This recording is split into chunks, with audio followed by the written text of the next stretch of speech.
आज हम एक ऐसे व्यक्ति के जीवन और विचारों की गहराई में उतर रहे हैं जिनका नाम सुनते ही जहन में जीनियस, रहस्य और कला का संगम उभरता है, लियोनार्डो डा विंची जी। हमारे पास माइकल गिलिब की किताब लियोनार्डो डा विंची के अद्भुत सिद्धांत और जीवन के कुछ अंश हैं जिन पर हम आज बात करेंगे।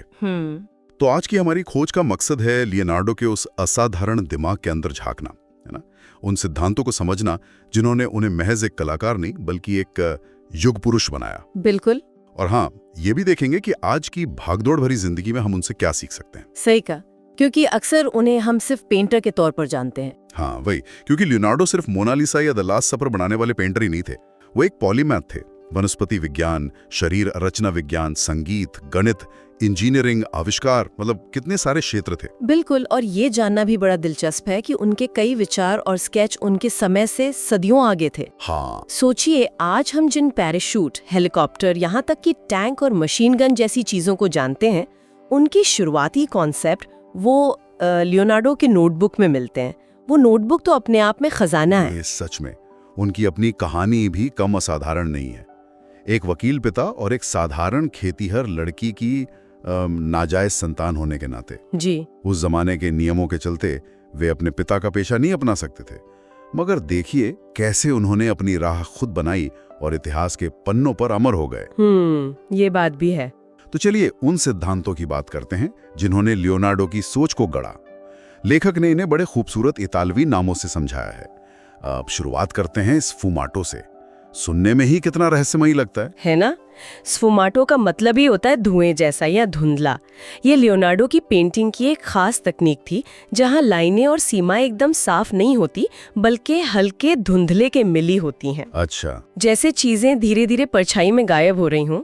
मोनालिसा बिल्कुल सही उदाहरण है। उसकी वो मुस्कान, आज सदियों बाद भी दुनिया बहस कर रही है कि वो मुस्कान क्या कहती है। खुशी, उदासी, कोई कटाक्ष। हाँ, कोई पक्का जवाब भी नहीं है। कोई पक्का जवाब नहीं। हाँ। कहते हैं लियोनार्डो ने जानबूझकर होठों और आंखों के कोनों को इतनी बारीकी से परछाई में रखा कि आप निश्चित तौर पर कुछ कह ही नहीं सकते। हाँ, और ये सिर्फ पेंटिंग की तकनीक नहीं है, इसका एक गहरा दार्शनिक मतलब भी है, मुझे लगता है। अच्छा, क्या मतलब? स्फुमाटो हमें सिखाता है कि हर चीज को तुरंत हाँ या ना में तौलने की जरूरत नहीं। दुनिया, लोग, हालात, ये सब अक्सर जटिल और अस्पष्ट होते हैं। किसी नतीजे पर पहुंचने की जल्दबाजी ना करना, अनिश्चितता को स्वीकार करना, अलग अलग नजरियों से देखना, सवालों को बने रहने देना, यही शायद जीनियस सोच का एक लक्षण है। सही। शायद इसी अस्पष्टता को अपनाने की क्षमता ने उन्हें इतने आविष्कार करने की प्रेरणा दी हो सकता है।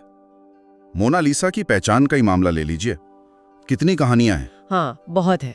कोई कहता है वो फ्लोरेंस की सिल्क व्यापारी फ्रांसिस्को डेल जियोकोंडो की पत्नी लीसा थी। कोई कहता है नहीं, वो कई औरतों का मिला जुला काल्पनिक चेहरा है। हाँ। और फिर बेल लैब्स की डॉक्टर लिलियन श्वार्ट्ज की वो थ्योरी भी तो है। अरे हाँ, वो कंप्यूटर वाली। हाँ, जिन्होंने कंप्यूटर मॉडलिंग से दिखाया कि मोनालिसा और लियोनार्डो के खुद के सेल्फ पोर्ट्रेट के चेहरे के अनुपात, मतलब माथा, नाक, होठ, वो इतने मिलते हैं कि हो सकता है ये उनका ही एक स्त्री रूप हो। कमाल है, सचमुच स्फुमाटो का सटीक उदाहरण। बिल्कुल। और लियोनार्डो के धार्मिक चित्रों में तो ये और भी गहरा हो जाता है।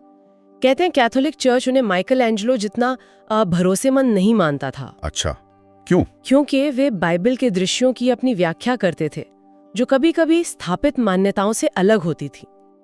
मैडोना ऑफ द रॉक्स जैसी पेंटिंग के दो अलग अलग संस्करण होने की बात भी कही जाती है, एक शायद ज्यादा विवादास्पद। हर इशारा, हर मुद्रा में अई परतें होती थी, यानी सच शायद हमेशा सीधा और सपाट न हो। बिल्कुल। और शायद यही अस्पष्टता हमें सोचने, खोजने और अपनी समझ बनाने पे मजबूर करती है। तो ये था स्फुमाटो। लेकिन इस अस्पष्टता में गहरे उतरने के लिए, परतें खोलने के लिए किस गुण की जरूरत पड़ती होगी? बहुत अच्छा सवाल पूछा। यहीं पर आता है दूसरा सिद्धांत, क्यूरियोसिटी, यानी कभी ना खत्म होने वाली जिज्ञासा। हाँ। लियोनार्डो के लिए सीखना और खोजना सांस लेने जैसा था, बचपन से ही। हाँ, मैंने पढ़ा है कि वो बचपन में नोटबुक और पेंसिल लेकर घंटों अकेले जंगलों में घूमते रहते थे। पेड़, पौधे, फूल, पत्तियां, कीड़े मकोड़े, पानी का बहना, पक्षियों का उड़ना, जो भी नजर आता उसे बस देखते रहते और उसके स्केच बनाते। उनकी नोटबुक इस बात का सबूत है, वो सवालों से भरी पड़ी हैं। अच्छा, जैसे के रहते हैं, लकड़ी पर जो कीड़ा निशान बनाता है उसकी आवाज कैसी होती है, और एक जगह तो वो खुद से पूछते हैं ये अजीबोगरीब सवाल हर वक्त मेरे दिमाग पर कब्जा क्यों किए रहते हैं। अरे वाह! ये दिखाता है कि उनकी जानने की प्यास कितनी गहरी थी। किसी साधारण से फूल को भी वो कई कोणों से देखते और बनाते थे, मानो उसकी आत्मा को समझना चाह रहे हो। और पक्षियों की उड़ान, ये तो उनका जुनून था। हाँ, कहते हैं वे घंटों बैठकर देखते थे कि पक्षी पंख कैसे फड़फड़ाते हैं, हवा में संतुलन कैसे बनाते हैं। इसी से तो उन्हें उड़ने वाली मशीनों का आइडिया आया होगा। बिल्कुल, और उनकी जिज्ञासा सिर्फ खूबसूरत चीजों तक सीमित नहीं थी, ये भी एक खास बात है। सही कहा। उस दौर के कई कलाकार जहां सिर्फ आदर्श सौंदर्य दिखाते थे, लियोनार्डो हर तरह की सच्चाई को चित्रित करना चाहते थे, चाहे वो बुढ़ापा हो, कोई अजीब चेहरा हो या प्रकृति का कोई जटिल रूप। उनकी कला सुंदरता और सच्चाई दोनों के प्रति समर्पित थी। वे कमाल के हैं। जो उनके नोटबुक में मिलते हैं, हाँ बताइए। जैसे अपनी बनाई पेंटिंग को आईने में देखो, इससे गलतियां साफ दिखती हैं। काम करते हुए बीच बीच में उठकर बाहर टहल आओ, फिर ताजे दिमाग से देखो और पेंटिंग को थोड़ा दूर से देखो, ताकि रंगों और आकारों का पूरा असर समझ आए। ये तो आज भी कितने काम के टिप्स हैं। बिल्कुल, ये छोटी छोटी बातें उनकी गहरी समझ दिखाती हैं। एक और दिलचस्प किस्सा है उनके बारे में। कहते हैं वो कभी कभी बाजार जाते थे और पिंजरे में बंद पक्षियों को खरीद लेते थे। हाँ, फिर उन्हें वहीं खुले आसमान में आजाद कर देते थे और बस खड़े होकर उन्हें उड़ते हुए देखते रहते थे। सच में? हाँ, ये उनकी प्रकृति और जीवन के प्रति गहरी जिज्ञासा और संवेदना दोनों को दर्शाता है। तो क्यूरियोसिटी हमें सिखाती है कि अपने अंदर के बच्चे को जिंदा रखो, सवाल पूछो, गौर से देखो, मानकर मत चलो। क्या हम आज भी अपने आसपास की दुनिया को उतनी ही उत्सुकता से देखते हैं जितना बचपन में देखते थे? ये सोचने वाली बात है। शायद इसी में नई खोजों का राज छिपा है। बिल्कुल, और सिर्फ सवाल पूछना या देखना काफी नहीं है ना? नहीं, बिल्कुल नहीं।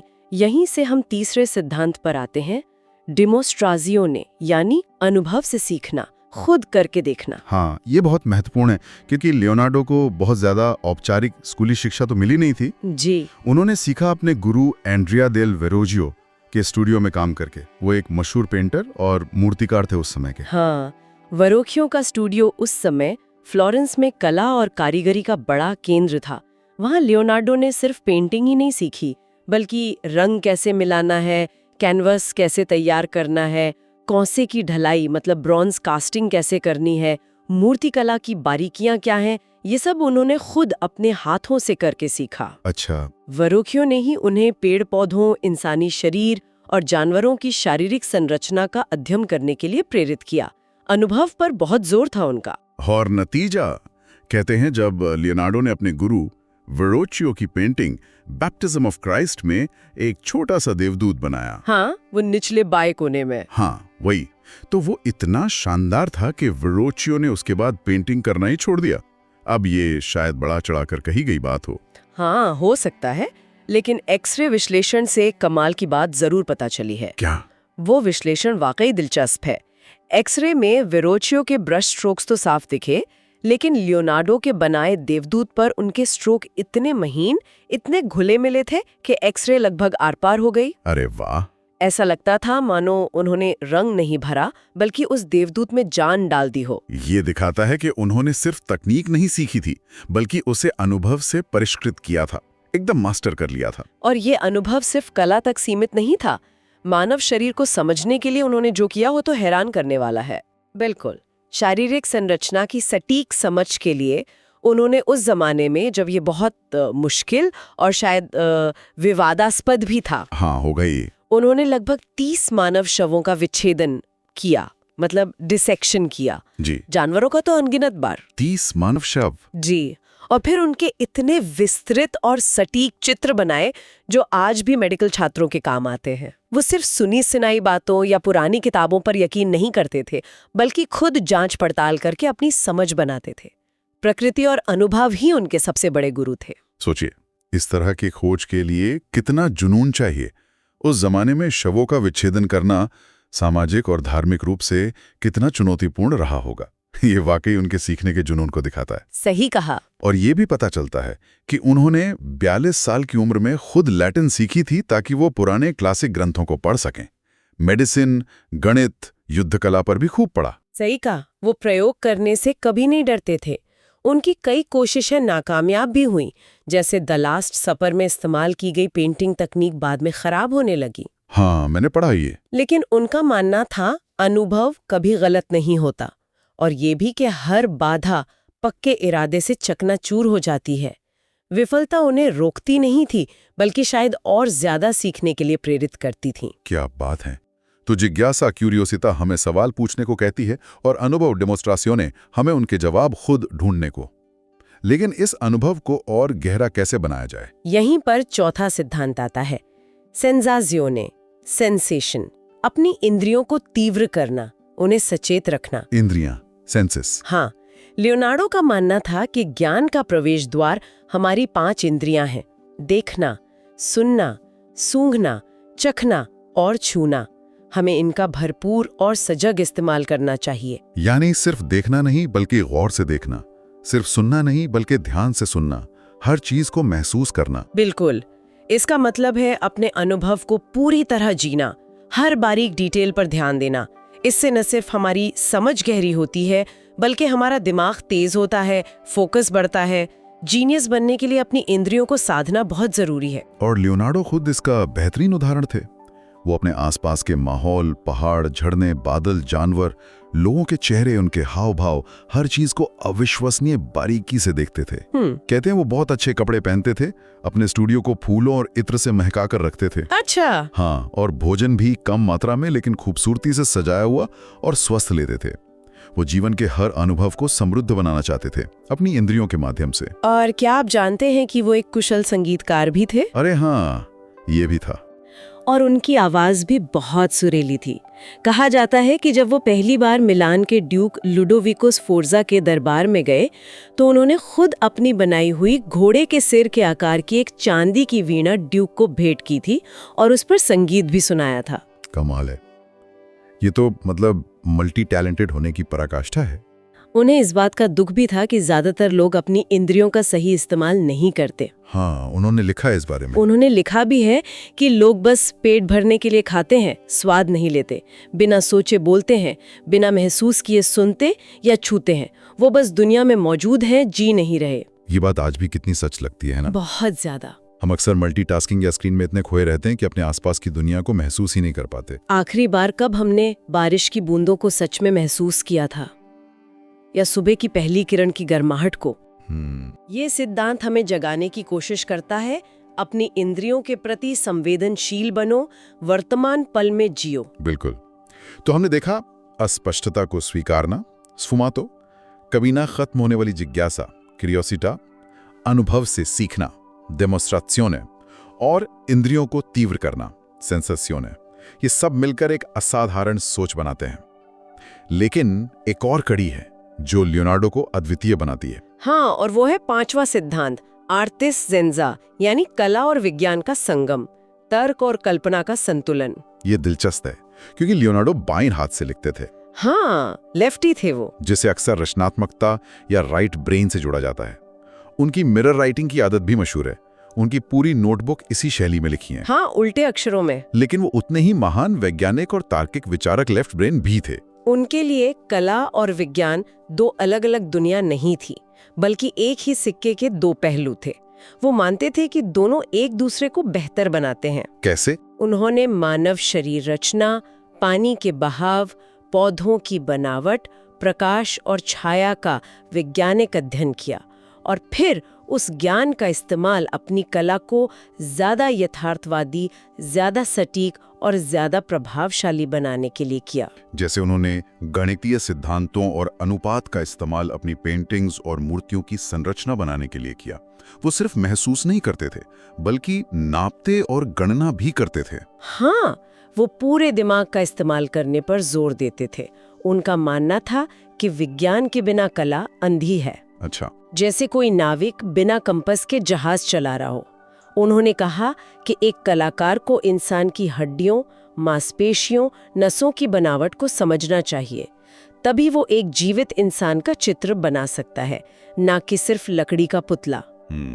वो अपने छात्रों को भी यही सिखाते थे, बारीकियों पर ध्यान दो, तर्क का इस्तेमाल करो, गणित को समझो, लेकिन साथ ही अपनी कल्पना को भी उड़ान भरने दो। और उनकी ये क्षमता कि वो छोटी छोटी चीजों को देखकर पूरी प्रणाली को समझ लेते थे, जिसे हम आज सिस्टम थिंकिंग कह सकते हैं। हाँ बिल्कुल। मतलब ये समझना कि कैसे अलग अलग हिस्से एक साथ मिलकर काम करते हैं। इसी ने उन्हें बिना किसी सैटेलाइट या आधुनिक तकनीक के इतने सटीक नक्शे बनाने में मदद की। सही कहा। उनका एक प्रसिद्ध कथन है जो इस सिद्धांत का सार है, study the science of art and study the art of science. वाह! यानी कला के पीछे के विज्ञान को समझो और विज्ञान के पीछे की कला को देखो। ये संतुलन ही उनकी असाधारण प्रतिभा का एक बहुत बड़ा राज था। तो लियोनार्डो डा विंची की इस अद्भुत यात्रा से हमने बहुत कुछ सीखा। उनकी महानता सिर्फ कोई दैवीय वरदान नहीं थी, बल्कि ये उन सिद्धांतों का नतीजा थी जिनका उन्होंने जीवन भर अभ्यास किया। जी। कभी ना खत्म होने वाली जिज्ञासा, अनुभव से सीखने की लगन, अपनी इंद्रियों को खुला और सजग रखना, अनिश्चितता और रहस्य को गले लगाना, और सबसे बढ़कर कला और विज्ञान, तर्क और कल्पना के बीच एक खूबसूरत संतुलन साधना। बिल्कुल, और ये हमें सोचने पर मजबूर करता है। लियोनार्डो ने ऐसे विचार सोचे, ऐसे आविष्कार डिजाइन किए जो उनके समय से 400-500 साल आगे थे। हाँ। आज हम सूचना और टेक्नोलॉजी के युग में जी रहे हैं, जहां बदलाव की रफ्तार बहुत तेज है। ऐसे में क्या लियोनार्डो के ये सिद्धांत, क्यूरियोसिटा, डिमोस्ट्राजियोने, सेंसाजियोने, स्पुमाटो और आर्टसिंजा, हमें भविष्य की चुनौतियों और संभावनाओं के लिए बेहतर ढंग से तैयार नहीं कर सकते? अच्छा सवाल है। क्या हम भी अपने काम में, अपनी जिंदगी में इन सिद्धांतों को अपनाकर अपनी सोच की सीमाओं को तोड़ सकते हैं? ये एक सवाल है जिस पर विचार किया जा सकता है। जरूर। लियोनार्डो डा विंची के विचारों की इस गहरी खोज में हमारे साथ शामिल होने के लिए धन्यवाद।